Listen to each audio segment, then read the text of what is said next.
दोस्तों, इस वक्त भारत के अंदर फ्रांस के सदर एमेनुअल मैक्रोन आए हुए हैं। आपको बताते चलें कि जयपुर में इस वक्त प्रधानमंत्री नरेंद्र मोदी अपने दोस्त मैक्रों के साथ तमाम दुकानों पर शॉपिंग करते हुए दिखाई दे रहे हैं और भीम ऐप से यानी कि अलग अलग ऐप से कैसे पेमेंट किया जाता है, डिजिटल पेमेंट को लेकर हिंदुस्तान कैसे आगे बढ़ रहा है, उसको लेकर प्रधानमंत्री यहां पर जानकारी देते हुए और एमेनुअल मैक्रोन जो है वो एक तो जारी बात है, ये चीज बताने आए हैं कि कितना एक मजबूत रिलेशनशिप है फ्रांस का और भारत का। और जाहिर है पाकिस्तान की अपनी पॉलिसीज हैं। जब आप अपने पड़ोसियों के मुल्क में टेररिज्म की पॉलिसी रखेंगे, ईरान में, अफगानिस्तान में, भारत में, तो आपके लिए मसले तो होंगे। और जब भी आज पाकिस्तान अगर बर्बाद है तो उसका जिम्मेदार कोई और नहीं, पाकिस्तान की आर्मी की अपनी पॉलिसीज हैं। तो आपने सुन लिया कि पाकिस्तान का हर मीडिया चीख चीख कर बता रहा है आज भी, यानी 24 जनवरी 2024 को, कि पाकिस्तान बनाने का मकसद हिंदुओं से अलग रहना था। उनका आज भी यही कहना है कि हमारा तहजीबो तमद्दन मुख्तलिफ है।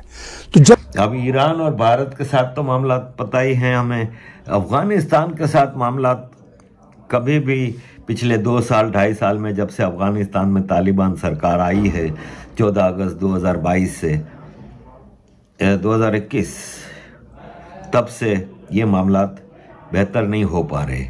एक तो प्राइम मिनिस्टर काकड़ ने लाहौर में स्टूडेंट से खिताब करते हुए कहा कि ये जो बलोचिस्तान के लोग हैं जो बलोचिस्तान में आए रोज पंजाबियों को मारते हैं या फौज पे हमला करते हैं, तो उन्होंने कहा कि पंजाबियों को और कुछ लोगों को मारना इनकी नजर में जायज है। वो कहते हैं इनको मारा करें, कोई फर्क नहीं पड़ता इस चीज से।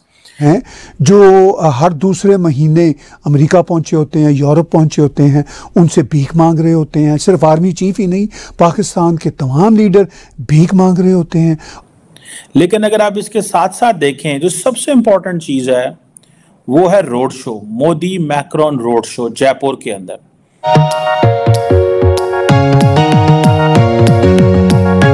दिवस के हमारे खास मेहमान हैं इमैनुअल मैक्रों, फ्रांसीसी राष्ट्रपति। उनको जयपुर की सैर कराते हुए हवा महल के ठीक सामने जो दुकानें हैं उनमें घुमाते हुए प्रधानमंत्री नजर आ रहे हैं। और आपको यह भी बताते चले कि जयपुर में हवा महल के आसपास जितनी दुकानें हैं, वहां के जो दुकानदार हैं वो हिंदी और इंग्लिश के अलावा तमाम दूसरी भाषाएं भी बोलते हैं। यकीनन जिन दुकानदारों से उनकी मुलाकात हो रही होगी उनमें से कुछ ऐसे जरूर होंगे जो फ्रांस की अपनी भाषा में उनसे तारुफ करते होंगे। यहां पर भीम ऐप के बारे में, यानी कि डिजिटल पेमेंट को किस तरह से बढ़ावा दे रही है भारत सरकार, उसके बारे में प्रधानमंत्री नरेंद्र मोदी ब्रीफ करते हुए फ्रांस के राष्ट्रपति इमैनुअल मैक्रों को, इसके पहले उनका रोड शो हुआ।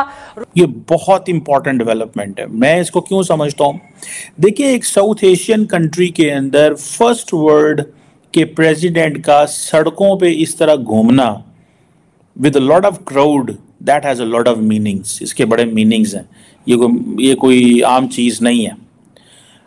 बातें डिफेंस से लेके तो इकोनॉमी की, स्पेस की, इमर्जिंग टेक्नोलॉजीज की, हर चीज की डिस्कशन हो रही है। और उनको पता है कि ये मोदी साहब जो है, मैंने आपको बताया कई दफा, मैंने आपको कहा है कि प्राइम मिनिस्टर मोदी जो हैं वो ग्लोबल लीडरशिप को जब भारत लेके आते हैं तो दैट हैज पॉलिटिकल मीनिंग्स। समझें कि भारत की जो अपोजिशन पार्टीज हैं उनके लिए बड़ा चैलेंज बन जाता है, बिकॉज जिस तरह वो सड़कों पे घूम रहे हैं, मिल रहे हैं, at the end of the day he is the prime minister of the country, और वो जिसको भी सड़कों पे इस तरह घुमाएंगे वो आएगा, घूमेगा। लेकिन ये एक बड़ी इंपॉर्टेंट चीज है। एक तो वो अपनी सॉफ्ट पावर दिखाना चाह रहे हैं अपनी फ्रांस के सदर को, लेकिन जो दूसरी अहम चीज है वो ये है कि इस रोड शो का बहुत ज्यादा फायदा होगा। ये इतना ज्यादा फायदा होगा कि आपकी सोच है कि नरेंद्र मोदी को, इमेजिन करें कि जब जो बाइडेन को इनवाइट किया गया था तो ऐसे होता, जो बाइडेन सड़कों पे घूम रहे होते और मोदी साहब ने ऐसे करना था, तो क्या चीजें जो हैं वो उस वक्त सामने आती। अभी भी उन्होंने क्या किया है, मोदी मैक्रोन ने और मोदी ने, दोनों ने एक ही चीज किया। देखिए, ये आपको पता चलेगा कि 1998 में जब बैक चले जाएं तो याक शिराक उस वक्त आई थिंक फ्रेंच प्रेसिडेंट हुआ करते थे। उन्होंने उस वक्त वाजपेयी साहब को वेलकम किया था। उस वक्त भारत की और उनके जो डिफेंस कोऑपरेशन है ये तब की है। और फ्रांस जो है वो बड़ी अहमियत देता है whatever position India takes internationally, particularly in terms of defence security, इन चीजों में। फॉर एग्जाम्पल नरेंद्र मोदी जो है उन्होंने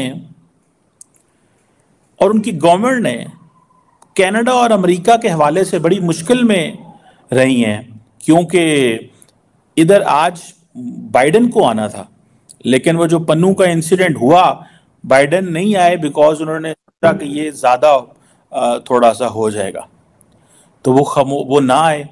लेकिन फ्रांस जो है उसने एक स्टेटमेंट भी जारी नहीं की इस सारे इशू के ऊपर, नोइंग कि इंडिया हमारा बड़ा क्लोज पार्टनर्स है।